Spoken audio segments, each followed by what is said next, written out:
அனைவருக்கும் வணக்கம். சென்ற காணொளியில் கங்கா விசர்ஜன மூர்த்தியின் சிறப்புகளை பற்றி காண உள்ளோம் என்று கூறியிருந்தேன். அதைத்தான் நாம் இந்த காணொளியில் பார்க்க உள்ளோம். அதை நாம் 2 பகுதிகளாக பார்ப்போம். கங்கா விசர்ஜன மூர்த்தியின் சிறப்புகளை பற்றி காண்பதற்கு முன் முதல் பகுதியாக வட்ட வடிவம் என்றால் என்ன, அதன் அளவீடு எவ்வாறு கணக்கீடு செய்யப்படுகிறது என்பதை பற்றி பார்ப்போம். 2வது பகுதியாக அந்த வட்ட வடிவத்தின் அளவீடும் நமது பிரபஞ்ச இயக்கமும் எவ்வாறு இயங்குகிறது என்பதை பற்றி பார்ப்போம்.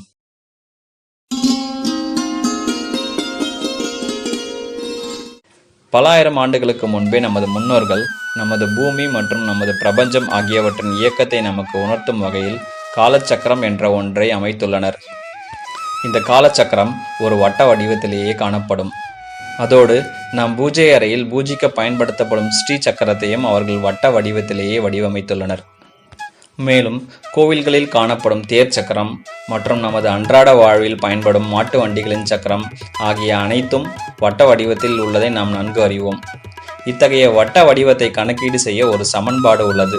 அந்த சமன்பாட்டினைத்தான் நாம் தற்போது திரையில் பார்த்து கொண்டிருக்கின்றோம். இந்த சமன்பாட்டை கொண்டு ஒரு வட்டத்தின் சுற்றளவு, ஒரு வட்டத்தின் பரப்பளவு ஆகியவற்றை துல்லியமாக கணக்கீடு செய்ய முடியும். இந்த சமன்பாட்டில் உள்ள முக்கியமான கணித நிலையெண் எனப்படுவது இந்த பை எண் என்பது 3.14159 என்று முடிவில்லாமல் நீண்டு கொண்டே செல்லும் ஒரு நெடுவரிசை எண் என்பதை நாம் அனைவரும் நன்கு அறிந்ததே. இந்த கணித நிலையெண்ணான பை நெடுவரிசை எண்ணில் மிக முக்கியமானது 3 எண்கள். அந்த 3 எண்கள் 19, 37, 46. ஏன் இந்த 3 எண்கள் இந்த பை நெடுவரிசை எண்ணில் மிக முக்கியமானது என்பதை தற்போது காணலாம். இந்த பை நெடுவரிசை எண்ணில் ஒரு குறிப்பிட்ட எண் எந்த இடத்தில் வருகின்றது என்பதை நம்மால் கண்டுபிடிக்க இயலும். எடுத்துக்காட்டாக, நமது பிறந்த நாள் எந்த இடத்தில் வருகின்றது என்பதை நம்மால் கண்டுபிடிக்க இயலும். அதை நாம் இணையத்தில் உள்ள ஒரு வலையகத்தின் உதவியோடு நம்மால் கண்டுபிடிக்க இயலும். அதாவது ஒரு வெப்சைட்டின் உதவியோடு நம்மால் கண்டுபிடிக்க இயலும். அந்த வகையில் பார்க்கும்போது இந்த 19 என்ற எண் எந்த இடத்தில் வருகின்றது என்று பார்த்தோமானால், இந்த 19 என்ற எண் பை எண் நெடுவரிசையில் 37வது இடத்தில் வரும். அதேபோல மீண்டும் இந்த 37 என்ற எண் பை நெடுவரிசை எண்ணில் எந்த இடத்தில் வருகின்றது என்று பார்த்தோமானால் அது 46வது இடத்தில் வரும். மீண்டும் இந்த 46வது எண் பை நெடுவரிசை எண்ணில் எந்த இடத்தில் வருகின்றது என்று பார்த்தோமானால் அது மறுபடியும் 19வது இடத்தில் வரும். இந்த 3 எண்களும் ஒரு சுழற்சி போல 19வது எண் 37வது இடத்திலும், 37வது எண் 46வது இடத்திலும் மீண்டும் இந்த பை எண் நெடுவரிசையில் வருகின்றது. எனவே இந்த 19, 37, 46 ஆகிய 3 எண்களும் பை நெடுவரிசை எண்ணில் மிக தனிச்சிறப்பான எண்களாக கருதலாம். இதன் காரணமாகவே நமது முன்னோர்கள் மாமல்லபுரத்தில் 19 சிற்பத் தொகுதிகளை வடிவமைத்துள்ளனர். அதாவது அங்கு செதுக்கப்பட்டுள்ள புராண சிற்பங்களும் அதில் கூறப்படும் கதைகளும் செய்யாறு மற்றும் அதனை சுற்றியுள்ள ஊர்களில் அமைக்கப்பட்டுள்ள திருக்கோவில்களையும் அதனுடைய தனிச்சிறப்புகளையும் கூறும் வகையில் அமைக்கப்பட்டிருக்கலாம் என்று கருத்து தோன்றுகிறது. இந்த தகவலை கருத்தில் கொண்டு செய்யாறில் உள்ள அருள்மிகு வேதபுரீஸ்வரர் திருக்கோவிலில் தேடிய போது ஒரு அபூர்வமான தகவல் நமக்கு கிடைத்தது. அந்த அபூர்வ தகவல் இந்த பை எண் நெடுவரிசையில் இடம்பெறும் மிக முக்கிய 3 எண்களான 19, 37, 46 ஆகியவற்றை குறிப்பிடும் வகையில் அமைக்கப்பட்டுள்ளது. அதனை பற்றி தற்போது விரிவாக காணலாம்.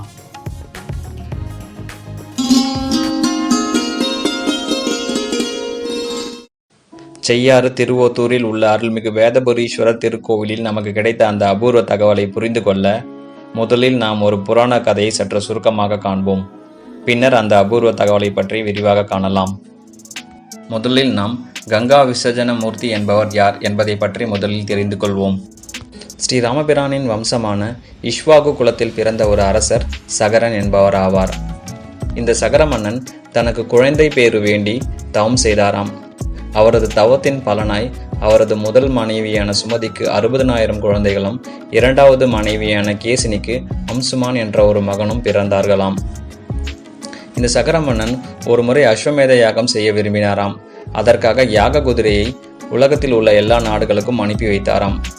சகர மன்னனை எதிர்ப்பவர்கள் யாரும் இல்லை என்பதை அறிந்த தேவேந்திரன் தனது பதவி பறிபோய்விடுமோ என்று பயந்தாராம். அதனால் சகர மன்னனின் யாக குதிரையை திருடிச் சென்று பாதாள லோகத்தில் தவம் செய்து கொண்டிருந்த கபில முனிவரின் ஆசிரமத்தில் அந்த யாக குதிரையை கட்டி வைத்து விட்டாராம் தேவேந்திரன்.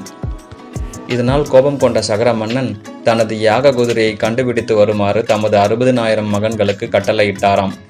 அவர்கள் பாதாள லோகத்தில் தவம் செய்து கொண்டிருந்த கபில முனிவரின் ஆசிரமத்தில் யாக குதிரையை கண்டுபிடித்தார்களாம். கபில முனிவர் தான் தங்களது யாக குதிரையை திருடிவிட்டார் என்று எண்ணி அவரை தவறுதலாக பேசியும் துன்புறுத்தினார்களாம்.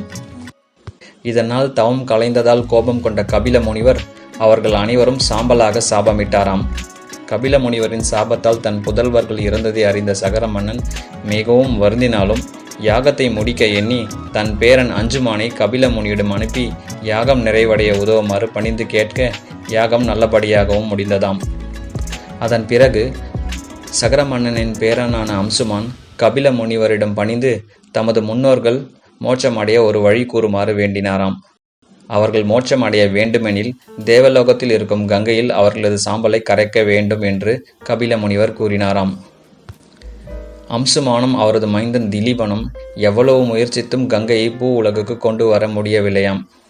பிறகு இந்த சகர மன்னன் மரபில் தோன்றிய திலீபனின் மகனான பகீரதன் மூதாதையர் முனிவர் சாபத்தால் சாம்பலாகி நரகத்தில் உழல்வது அறிந்து அவர்களை நற்கதி அடைய நான்முகனை நோக்கி கோகர்ணத்தில் தவம் இருந்தாராம். வானுலகத்தில் இருந்து ஆகாய கங்கையை பூமிக்கு கொண்டு வந்தால் நரகத்தில் இருக்கும் உன் முன்னோர்கள் நற்கதி அடைவர் என பிரம்மன் கூறினாராம். உடன் ஆகாய கங்கையை நோக்கி பகீரதன் 1000 ஆண்டுகள் ஒற்றை காலில் தவம் இருந்தானாம். பகீரதன் தவம் இருக்க தோன்றிய கங்கை தன் பாரத்தையும் வேகத்தையும் பூமி தாங்காது, அதை தாங்கக்கூடியவர் சிவபெருமான், அவர் மனம் வைத்தால்தான் நீ நினைத்த செயல் கைகூடும் என்றாலாம். உடனே மீண்டும் பகீரதன் சிவனை நோக்கி கடும் தவம் மேற்கொண்டானாம். சிவன் திருவுள்ளம் கொண்டு வேகம் கொண்ட கங்கையை தன் சடைமுடியில் தாங்கி அதன் ஒரு பகுதியை பூமியின் மீது விடுவித்தாராம். பகீரதன் வழிகாட்ட கங்கை பூமியில் பாயத் தொடங்கினாலாம். வழியில் ஜானவி முனிவர் ஆசிரமத்தை கங்கை மூழ்கடிக்க முனிவர் கங்கையை அள்ளி குடித்து கங்கையை தன்னுள் சிறைப்படுத்தினாராம். இதை கண்ட பகீரதன் கலங்கி தன் நிறையை பற்றி முனிவரிடம் எடுத்துச் சொல்லி அதற்கு உதவ வேண்டுகோள் விடுக்க ஜானவி முனிவர் கங்கையை விடுவித்தாராம். பின் கங்கையை பகீரதன் பாதாள உலகத்திற்கு அழைத்துச் சென்று கபில முனிவரின் ஆசியுடன் மூதாதையரின் எலும்பு மற்றும் சாம்பலை கங்கை நீரில் நனைத்து புனிதப்படுத்தி சகரபுத்திரர்கள் அனைவரும் சொர்க்கம் செல்ல வழிவகுத்தானாம். இந்த செயலே பகீரத பிரயத்தனம் என வழங்கப்பட்டது. பகீரதனால் கொண்டு வரப்பட்ட கங்கை பாகீரதி என பெயர் பெற்றது. ஆகாய கங்கையை செஞ்சடையில் தாங்கி அதனை பூமியில் விடுவித்த கோலமே கங்கா விசர்ஜன கோலம். சடை, கொன்றை, குவில மாலை, மதியம் சூடி கங்கையை ஏற்று அருள் குறிப்புடன் விளங்கும் வடிவம் இந்த கங்கா விசர்ஜன மூர்த்தி வடிவம். மயிலாடுதுறை, திருக்கடவூர், திருப்பனந்தாள், திருமியஞ்சூர் ஆகிய ஊர்களில் உள்ள சிவாலயங்களில் இந்த கங்கா விசர்ஜன மூர்த்தியின் திருவுருவத்தை காண முடியும். தற்போது நாம் பார்த்த இந்த கதையில் இடம்பெற்ற மிக முக்கிய 2 நபர்கள் பகீரதன் மற்றும் கங்கையை தன் தலையில் தாங்கிய சிவபெருமானின் திருவுருவமான கங்கா விசர்ஜன மூர்த்தி. இந்த 2 திருவுருவங்களும் பையன் நெடுவரிசையில் இடம்பெறும் மிக முக்கிய 3 எண்களான 19, 37, 46 ஆகிய எண்களை குறிப்பிடும் வகையில் செய்யாறு திருவொத்தூர் அருள்மிகு வேதபுரீஸ்வரர் திருக்கோவிலில் இந்த திருவுருவங்கள் அமைக்கப்பட்டுள்ளது. அதனை பற்றி தற்போது விரிவாக காணலாம்.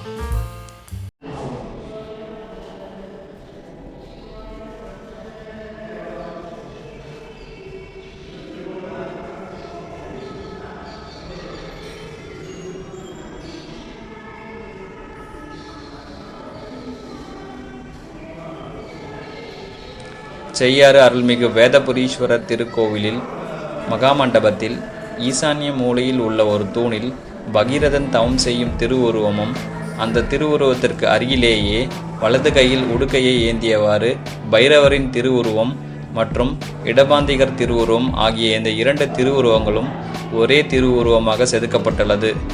இந்த 3 திருவுருவங்களும் மேற்கு திசையை பார்த்தவாறு செதுக்கப்பட்டுள்ளது. இதன் மூலம் செய்யாறு வேதபுரீஸ்வரர் திருக்கோவிலும் மாமல்லபுரத்தில் ஆன்மீக தகவல்களை உணர்த்தும் வகையில் செதுக்கப்பட்டுள்ள திருவுருவங்களும் ஒன்றோடு ஒன்று காரண அமைப்பை கொண்டவாறு அமைக்கப்பட்டிருக்கும் என்பதை நம்மால் உணர முடிகின்றது.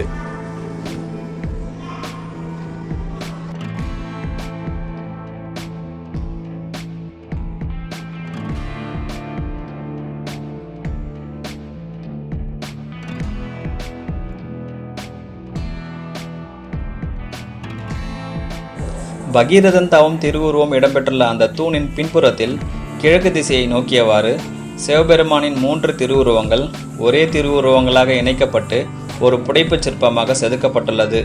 அதை பற்றி தற்போது காணலாம். இதில் முதலாவது திருவுருவத்தை காண்போம். சிவபெருமானுக்கு 64 திருவுருவங்கள் உள்ளது என்பதை பற்றி ஏற்கனவே நாம் ஒரு காணொளியில் பார்த்தோம். அதில் 19வது திருவுருவமான கங்கா விசர்ஜன மூர்த்தி திருவுருவம். இந்த திருவுருவத்தில் சிவபெருமான் இடது கையில் திரிசூலத்தை வைத்திருப்பார். இரண்டாவதாக சிவபெருமானின் 64 திருவுருவங்களில் 37வது திருவுருவமான லகுலேஸ்வர மூர்த்தி திருவுருவம். இந்த திருவுருவத்தில் சிவபெருமான் வலது கையில் உடுக்கையை வைத்திருப்பார். மூன்றாவது திருவுருவம் சிவபெருமானுக்கு 19 அவதாரங்கள் உள்ளது என்பதை பற்றி நாம் ஏற்கனவே ஒரு காணொளியில் பார்த்துள்ளோம். அதில் 13வது அவதாரத்தின் திருவுருவமான விஸ்வரிய அவதாரம் செதுக்கப்பட்டுள்ளது. இந்த 3 திருவுருவங்களும் ஒரே திருவுருவமாக மிக நேர்த்தியாக செதுக்கப்பட்டுள்ளது. அதைத்தான் நாம் தற்போது திரையில் பார்த்து கொண்டிருக்கின்றோம். இதுவரை நாம் பையன் நெடுவரிசையில் இடம்பெறும் மிக முக்கிய 3 எண்களான 19, 37, 46 ஆகிய எண்களை குறிப்பிடும் வகையில் 19வது எண்ணிற்கு கங்கா விசர்ஜன மூர்த்தியின் திருவுருவத்தையும் 37வது எண்ணிற்கு லகுலீஸ்வர மூர்த்தியின் திருவுருவத்தையும் பார்த்தோம். இதில் கங்கா விசர்ஜன மூர்த்தியின் திருவுருவம் பகீரதன் தவத்திற்கு சிவபெருமான் அருளிய திருவுருவம். லகுலேஸ்வர மூர்த்தி திருவுருவமானது போனங்கள் தோறும் எழுந்தருளும் வடிவம், அதாவது அனைத்து உலகத்திலும் எழுந்தருளும் வடிவம் என கூறப்படுகின்றது. இந்த 19 என்ற எண்ணை குறிப்பிடும் வகையில் தூணில் பகீரதன் தவம் செய்யும் திருவுருவம் செதுக்கப்பட்டுள்ளதை போல இந்த 37வது திருவுருவமான லகுலீஸ்வரர் திருவுருவத்தை குறிப்பிடும் வகையில் இந்த வேதபுரீஸ்வரர் திருக்கோவிலில் ஈசானிய மூலையில் 11 தலை நாகத்தை கொடையாக கொண்ட ஒரு நாகலிங்க திருவுருவம் பிரதிஷ்டை செய்யப்பட்டுள்ளது. இதன் தனி சிறப்பு என்னவெனில் லகுலீஸ்வர மூர்த்தி போனங்கள் தோறும் எழுந்தருளும் திருவுருவம் என்று கூறப்படுவது போல இந்த நாகலிங்க திருவுருவமும் 7 உலகங்களும் எம்பெருமான் என்ற தத்துவத்தை உணர்த்தும் வகையில் பிரதிஷ்டை செய்யப்பட்டுள்ளதாக கூறப்படுகின்றது. அதாவது இந்த 37 என்ற எண்ணை குறிப்பிடும் வகையில் இந்த நாகலிங்க திருவுருவம் இந்த கோவிலில் பிரதிஷ்டை செய்யப்பட்டிருக்கலாம் என்று கருத்து தோன்றுகிறது. மேலும் இந்த நாகலிங்க திருவுருவத்தின் தனிச்சிறப்பு என்னவெனில் உலகில் வேறு எந்த திருக்கோவிலிலும் இது போன்ற ஒரு நாகலிங்க திருவுருவம் பிரதிஷ்டை செய்யப்படவில்லை. இந்த ஒரு கோவிலில் மட்டுமே இந்த நாகலிங்க திருவுருவம் பிரதிஷ்டை செய்யப்பட்டுள்ளது. சரி, இதுவரை நாம் பையன் நெடுவரிசையில் இடம்பெறும் 19 மற்றும் 37 ஆகிய எண்களை குறிப்பிடும் வகையில் அமைக்கப்பட்டுள்ள திருவுருவங்களை பார்த்தோம். அப்படியானால் இந்த செய்யாறு வேதபுரீஸ்வரர் திருக்கோவிலில் 46 என்ற எண்ணை குறிப்பிடும் வகையிலும் திருவுருவங்கள் அமைக்கப்பட்டிருக்க வேண்டும். அது 2 வகையில் அமைக்கப்பட்டுள்ளது. அதை பற்றி தற்போது காணலாம். சிவபெருமானின் 64 திருவுருவங்களில் 46வது திருவுருவம் குருமூர்த்தி திருவுருவம். இந்த குருமூர்த்தி திருவுருவம் மாணிக்கவாசகருக்கு குருவாக தோன்றி திருவைந்தெழுத்தினை உபதேசித்த திருவுருவம் என்று கூறப்படுகின்றது. இதனை குறிப்பிடும் வகையில் தமிழ்நாட்டில் திருப்பெருந்துறை என்ற ஊரில் ஆவுடையார் திருக்கோவில் அமைக்கப்பட்டுள்ளது. புதுக்கோட்டை மாவட்டம் திருப்பெருந்துறை என்ற ஊரில் உள்ள ஆவுடையார் திருக்கோவில் எனப்படும் ஆத்மநாத சுவாமி திருக்கோவிலுக்கு மிக முக்கியமான சிறப்புகள் 2. அதில் முதலாவது தனி சிறப்பு என்னவெனில் சிவபெருமானை குருவாக தோன்றி மாணிக்கவாசகருக்கு திருவைந்தெழுத்தினை உபதேசித்தார் என்று கூறப்படுவது. இரண்டாவது மிக முக்கிய சிறப்பு என்னவெனில் இந்த ஆவுடையார் திருக்கோவிலில் மூலவருக்கு தீபாராதனை செய்யும் தட்டை வெளியில் கொண்டு வருவதில்லை. இங்கு சிவனே ஜோதி வடிவமாக இருக்கிறார் என்று கூறப்படுகிறது. அவரை வணங்குவதே தீபத்தை வணங்கியதற்கு ஒப்பானது என்றும் கூறப்படுகிறது. இந்த பையன் நெடுவரிசையில் வரும் 3வது மிக முக்கிய எண்ணான 46 என்ற எண்ணை குறிப்பிடும் வகையில் அமைக்கப்பட்டுள்ள ஆவுடையார் திருக்கோவில் எனப்படும் ஆத்மநாத சுவாமி திருக்கோவிலின் இந்த 2 முக்கிய தனிச்சிறப்புகளும் செய்யாறு திருவோத்தூர் வேதபுரீஸ்வரர் திருக்கோவிலுக்கும் மிக சரியாக பொருந்துவதாகவும் உள்ளது. அது எவ்வாறு என்பதை தற்போது காணலாம். செய்யாறு திருவோத்தூர் அருள்மிகு வேதபுரீஸ்வரர் திருக்கோவிலின் ஸ்தல புராண வரலாற்றின்படி இத்திருக்கோவிலில் சிவபெருமான் தேவர்களுக்கும் முனிவர்களுக்கும் வேதத்தின் பொருளை விளக்கி அருளியதாக அறியப்படுகின்றது.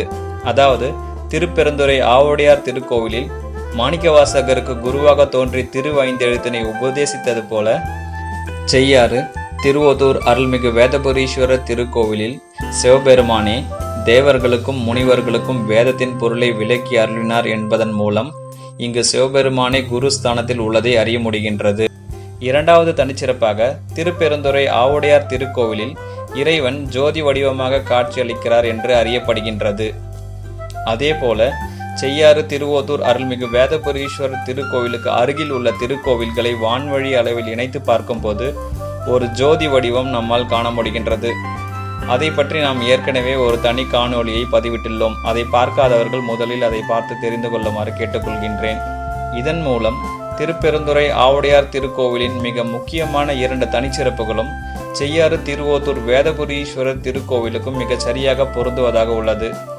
அதாவது சிவபெருமானின் 64 திருவுருவங்களில் 46வது திருவுருவமான குருமூர்த்தி திருவுருவத்தை விளக்கும் வகையில் அமைக்கப்பட்டுள்ள திருப்பெருந்துறை ஆவுடையார் திருக்கோவிலை போல இந்த செய்யாறு அருள்மிகு வேதபுரீஸ்வரர் திருக்கோவிலும் மொத்தமாக 46 என்ற எண்ணை குறிப்பிடும் வகையில் அமைக்கப்பட்டுள்ளது என்பதை அறிய முடிகின்றது. அதாவது பையன் நெடுவரிசையில் இடம்பெறும் மிக முக்கிய எண்களான 19, 37 ஆகிய எண்களுக்கு இந்த செய்யாறு வேதபுரீஸ்வரர் திருக்கோவிலில் திருவுருவங்கள் அமைக்கப்பட்டுள்ளதை போல இந்த பையன் நெடுவரிசையில் இடம்பெறும் மிக முக்கிய 3வது எண்ணான 46 என்ற எண்ணை குறிப்பிடும் வகையில் இந்த திருக்கோவிலே வடிவமைக்கப்பட்டிருக்கலாம் என்றும் கருத தோன்றுகிறது. இவை மட்டுமின்றி செய்யாறு அருள்மிகு வேதபுரீஸ்வரர் திருக்கோவிலின் ராஜகோபுரத்தின் முன்பகுதியில் புடைப்பு சிற்பமாக செதுக்கப்பட்டுள்ள ஒரு உடும்பை போன்ற திருவுருவமும், இதே திருக்கோவிலில் கிபி 16ஆம் நூற்றாண்டில் தமிழகத்தை ஆட்சி புரிந்த திருமலை நாயக்க மன்னர்கள் காலத்தில் கட்டப்பட்ட நூற்றுக்கால் மண்டபத்தின் கொடுங்கையில் உள்ள புடைப்பு சிற்பமாக செதுக்கப்பட்டுள்ள ஒரு குரங்கின் திருவுருவமும் ஆகிய இந்த 2 திருவுருவங்களும் ஒரே இடத்தில் ஆவுடையார் கோவிலில் காண முடியும். அதாவது திருப்பெருந்துறை ஆத்மநாத சுவாமி திருக்கோவிலின் கருவறைக்குள் நுழையும் பகுதியில் உள்ள கொடுங்கையில் இந்த 2 திருவுருவங்களும் புடைப்பு சிற்பமாக செதுக்கப்பட்டுள்ளது. இதன் மூலம் இந்த 2 திருக்கோவில்களுக்கும் உள்ள ஒற்றுமையை நம்மால் அறிய முடிகின்றது. இதன் மூலம் நமது முன்னோர்கள் நமக்கு உணர்த்த வரும் தகவல் என்னவெனில், இந்த பையன் நெடுவரிசையில் இடம்பெறும் 19, 37, 46 ஆகிய எண்கள் ஒரு சுழற்சி போல வருவதைப் போல இந்த உலகில் உள்ள அனைத்து உயிர்களின் இயக்கமும் இந்த பிரபஞ்சத்தின் இயக்கமும் காலச்சக்கரத்தின் சுழற்சி என்னும் விதிக்கு உட்பட்டு இயங்கும் என்பதை நமக்கு உணர்த்தும் வகையில் இவ்வாறு அமைத்துள்ளனர் என்று நான் கருதுகின்றேன்.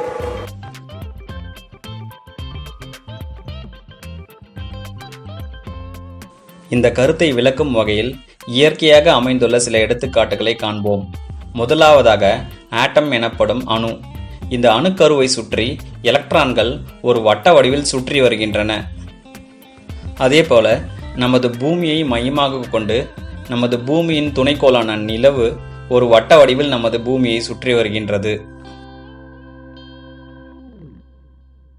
அதேபோல நமது சூரிய குடும்பத்தில் உள்ள 9 கோள்களும் சூரியனை மையமாக கொண்டு ஒரு வட்ட வடிவத்தில் சுற்றி வருகின்றன.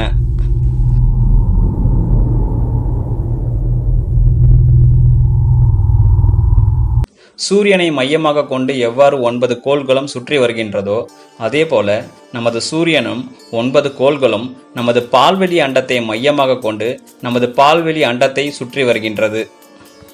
இவ்வாறு சூரியனோடு சேர்ந்த 9 கோள்களும் ஒருமுறை பால்வெளி அண்டத்தின் மையத்தை சுற்றி முடிக்க எடுத்துக்கொள்ளும் கால அளவு சுமார் 25 கோடி ஆண்டுகள். இதனை ஒரு கேலக்டிக் இயர் என்று கூறுகின்றனர். நாம் தற்போது பார்த்த இந்த எடுத்துக்காட்டுகளில் இந்த பிரபஞ்சத்தில் உள்ள அனைத்து பொருள்களும் ஒரு கருப்பொருளை மையமாக கொண்டு அனைத்தும் சுற்றி வருகின்றன. இதைப் போலவே இந்த பிரபஞ்சத்தில் உள்ள அனைத்து பொருட்கள் மற்றும் நமது பூமியில் உள்ள அனைத்து உயிர்களும் இறைவனின் சக்தியை மையமாக கொண்டு இயங்குகிறது என்ற கருத்தை நமக்கு உணர்த்தும் வகையிலேயே நம் முன்னோர்கள் இந்த பையன் நெடுவரிசையில் இடம்பெறும் மிக முக்கிய 3 எண்களான 19, 37, 46 ஆகியவற்றை குறிப்பிடும் வகையில் இந்த திருக்கோவில்களை வடிவமைத்துள்ளனர் என்று அறிய முடிகின்றது.